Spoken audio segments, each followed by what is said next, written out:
Salut, c'est Marjorie. Bienvenue dans mes lectures. Aujourd'hui, à l'occasion de la Saint-Valentin, j'ai envie de vous parler de Miel et Rapadou, écrit par Savannah Savary. Ce sont 5 nouvelles historico-érotiques. On a commencé, ti vidéo ça. Miel et Rapadou, quel nom plus doux, plus suave, plus sucré, sucré. En fait, le titre est très bien choisi parce qu'effectivement, les nouvelles sont on ne peut plus sensuelles, érotiques et chaudes, j'ai envie de dire. L'autrice nous plonge en plein cœur de Saint-Domingue à la fin du 18e siècle, sur l'île d'Haïti, avant même qu'Haïti ne devienne une république libre et indépendante. Donc, on se trouve dans les colonies et chaque nouvelle nous décrit une situation différente dans différentes habitations, parce qu'on appelait ça des habitations, et dans différentes sections, parties du pays. Pour les fins de la vidéo, j'ai envie de vous parler de 2 nouvelles en particulier qui m'ont beaucoup marquée. D'abord, celle de Zomanga. Alors, on est en 1782, donc tout juste avant la révolte des esclaves qui a eu lieu en 1791 et qui a donné vraiment le coup d'envoi à la révolution haïtienne. Donc, 1782, du côté espagnol de l'île d'Hispaniola, on est à Baoruco. Et Zomanga, c'est un chef marron. Les marrons, ce sont les esclaves qui, d'eux-mêmes, se sont affranchis de la servitude, se sont affranchis de leur maître et ont préféré la fuite dans les hautes montagnes de l'île. Zomanga est un des quelques chefs marrons qui vivent dans la montagne, en hauteur, à l'abri de tout regard. Et il vit dans un doko. Et là, j'ai découvert la vie, la routine, le style de vie dans un doko. Je pense que j'en avais une vision un peu bucolique, mais en fait, la vie dans les dokos, elle est rude, elle est difficile et il y a toute une organisation de vie collective qui s'organise afin que chacun et chacune soit en mesure de contribuer à la vie collective à la hauteur de ses capacités.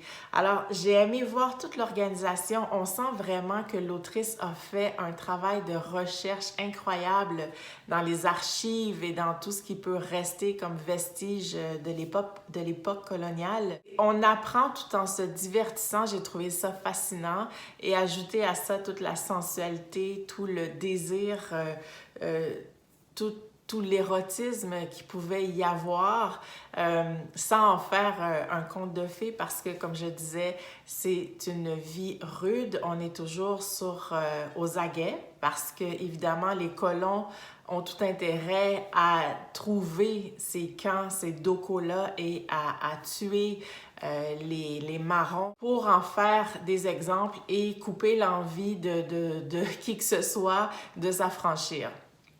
Et donc, Zomanga, je le disais, c'est un des chefs.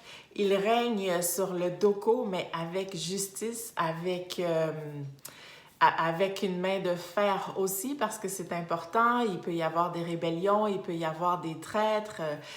On n'est jamais à l'abri d'une attaque. Et Zomanga, c'est un nègre. Quand je dis nègre, c'est nègre au sens de personne ou d'homme, donc au sens créole du terme, même si je suis en train de parler en français, mais c'est le langage qui est utilisé dans le livre et comme j'en suis encore immergée, c'est le mot qui me vient à la bouche, mais ça n'a rien à voir avec le terme nègre au sens péjoratif qu'on peut utiliser en français. Alors, j'espère n'offenser personne parce que loin de là, mon intention, en dehors de ce contexte-là, en dehors du terme homme ou personne, je n'utilise jamais le terme nègre, évidemment. Alors, Zomanga, c'est un homme fort, c'est un homme éduqué, un esclave éduqué, et il y en a très peu dans les colonies, mais quand ils ont fait l'import d'esclaves, ben, ils y allaient plutôt au physique qu'aux capacités intellectuelles ou aux connaissances. Alors, Zomanga, c'est un de ceux qui sait lire, qui sait écrire. Il est, en fait, c'est un mandingue et il est de foi musulmane. Ce qui fait qu'il s'accommode de sa foi musulmane avec les croyances vaudou. Et il a plusieurs femmes. Par contre, ce sont des femmes non légitimes, si je peux dire. Donc, il n'y a pas nécessairement de mariage qui est célébré. Il ne s'attache pas, mais il convoite et il courtise plusieurs femmes. Et en tant que chef et en tant que bel homme et charismatique, qui a du leadership, qui est fort et tout, ben les femmes craquent souvent pour lui, pour sa protection et pour le statut, si on veut, de maîtresse ou d'amante du chef. Parmi ces femmes, il y a Ifam, qui est, si on veut, la privilégiée. Malheureusement pour elle, elle n'a jamais réussi à enfanter, mais elle fait partie vraiment de la garde rapprochée de Zomanga. C'est d'ailleurs la seule qui est autorisée à lui préparer à manger. Donc, Zomanga, pour éviter tout risque d'empoisonnement qui serait dû à la jalousie ou autre, il ne mange que de la main de Ifam. Et c'est aussi son égale. Et c'est ce que j'ai aimé dans l'histoire parce que Ifam, elle est elle aussi éduquée. On comprend qu'elle a été vendue comme esclave un peu par erreur. C'est une fille d'un chef au Maghreb. Et donc, Ifam a des idées révolutionnaires, a des envies de liberté. Et c'est en ça que Zomanga va trouver son égal en elle. Alors, quand je disais que j'aime particulièrement cette nouvelle-là, c'est qu'il y a deux éléments qui sont tout à fait extraordinaires, que j'ai trouvé savoureux. D'abord, Zomanga, on le sait, c'est un homme instruit, et donc, avant de se faire marron, il a laissé une note écrite à son maître, et il lui a écrit les raisons pour lesquelles il se libérait de cette servitude. L'autre élément que j'ai tellement apprécié, c'est qu'on est en mesure de voir à quel point le balbutiement de la révolution est en cours et à quel point ça inquiète les colons, surtout les Français, mais aussi les Espagnols. Et ils vont se réunir pour se dire « Oh là là, ça marche pas, les marrons gagnent du terrain, ils fomentent la révolution et ça risque de faire des petits, comme on dit, ça risque de se répandre dans les colonies. Alors, il faut couper ça court. » Alors, les colons représentants du roi, j'oublie les titres, mais donc des assez hauts gradés, vont se réunir et se rendre à l'évidence qu'ils n'ont pas le choix, face à ces chefs marrons, de devoir négocier. Et là, au scandale, depuis quand on négocie avec des animaux, depuis quand on négocie avec des sauvages, parce que c'est ce que ces esclaves-là, marrons, représentent pour les colons. Mais ils n'ont pas le choix. Ils sont forcés à la négociation parce que l'action des marrons est trop dangereuse pour les colonies et pour toute l'industrie, par exemple, du sucre, du café, de l'indigo et j'en passe. Alors, quel délice d'assister à la rencontre des marrons avec les hauts gradés de la France pour des pourparlers d'homme à homme, d'égal à égal, de chef à chef, de leader à leader, pour la première fois de l'histoire d'Hispaniola, parce qu'avant ça, les esclaves n'ont jamais eu un mot à dire. Et je vous laisse le plaisir de découvrir ce qui s'en est suivi. Vous en avez une petite idée si vous connaissez un peu l'histoire d'Haïti. Mais bref, d'être plongé au cœur de l'histoire avec le volet sensuel, avec le volet érotique, parce que oui, il y avait des histoires d'amour dans les colonies, oui, il y avait de la sensualité, de la sexualité aussi. Alors, les deux ensemble, ça en fait une très bonne nouvelle. D'ailleurs, j'aurais souhaité que ce soit un roman. Je pense que cette nouvelle-là a absolument le potentiel d'un roman. Et si c'était le cas, je l'aurais lu et dévoré. La deuxième nouvelle que j'ai particulièrement appréciée, c'est celle de Jibad. Le titre exact, c'est « Café, luxure et esclavage ». On est en 1794 dans le département de l'Ouest, donc les champs de canne à sucre sont en feu, la révolte est amorcée depuis quelques années et rien ne va plus pour les colons français. Et Jibad, c'est un esclave sexuel, donc il a été choisi, acheté pour ses attributs physiques, pour sa stature, pour sa corpulence et pour la proportion de son membre, je ne sais pas comment le dire sans être trop vulgaire.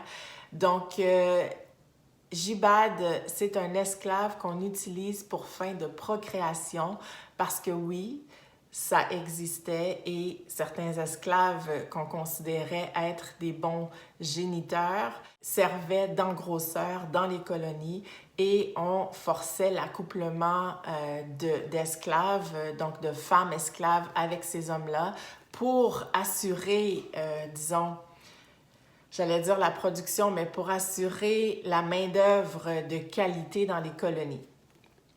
Et Jibad, donc en tant qu'esclave sexuel, il est au service de maîtresse, beaucoup plus de maîtresse que de son maître, parce que non seulement il sert d'engrosseur, mais il sert aussi de jouet sexuel pour maîtresse et pour toutes ses amies. Elles se font des partouzes à quelques reprises dans l'année, à la période où, par exemple, les maris partent à la chasse ou partent à Port-au-Prince pour le commerce et tout. Et donc, elles s'en donnent à cœur joie. Alors, ce que j'ai particulièrement aimé, c'est qu'après une nuit de partouze, une nuit d'orgie avec toutes les amies de maîtresse, une nuit très arrosée où Jibad a été ultra sollicité, il prend la ferme décision de se faire marron. Alors, vous aurez compris, le déterminant commun entre les deux nouvelles que j'ai préférées, c'est des cas où les esclaves se libèrent de l'esclavage et avec force et courage s'affranchissent de la servitude de leur maître. Et donc, Jibad, il faut penser là. Jibad, c'est un esclave, disons, douillet, dans le sens où il n'a jamais travaillé au champ de canne à sucre, il n'a jamais eu à faire des travaux, ses mains sont lisses et impeccables parce qu'évidemment, il doit se crémer, il doit se huiler, son toucher doit être doux, n'est-ce pas, pour le plaisir de ces dames. Et Jibad n'a aucune cicatrice, il ne s'est jamais blessé au champ, il ne s'est jamais battu. Il avait droit au repas chaud, il dormait dans une case, mais n'empêche que c'était plus douillet, par exemple, que les autres esclaves qui travaillaient au champ. Et il avait quand même la possibilité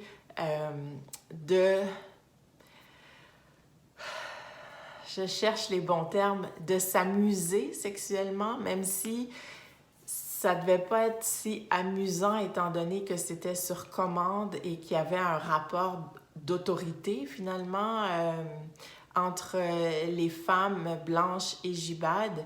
Mais bref, certains esclaves voyaient en sa condition des privilèges auxquels eux n'avaient pas droit, ne serait-ce que le confort matériel. Alors Jibad, qui est plutôt douillet, laisse tout ça de côté et s'enfuit dans la montagne. Et là, ce sont les insectes, la vie dure, la faim qui l'attendent. Et on va donc suivre son épopée, sa traversée jusqu'à ce qu'il rejoigne un doko et qu'il puisse faire partie d'une communauté. Je vous en dis pas plus, sinon que j'étais admirative de son amour et de son envie de liberté. C'est vraiment une lecture qui vaut la peine d'être faite parce qu'on apprend beaucoup au niveau historique. Je l'ai dit, l'autrice a vraiment fait un excellent travail de recherche et c'est vraiment la force de l'ouvrage. Alors voilà, c'était mon avis pour Miel et Rapadou écrit par Savannah Savary. Et puis, moi, je vous dis à très bientôt dans une prochaine vidéo. Ciao! Baby got books and I cannot lie.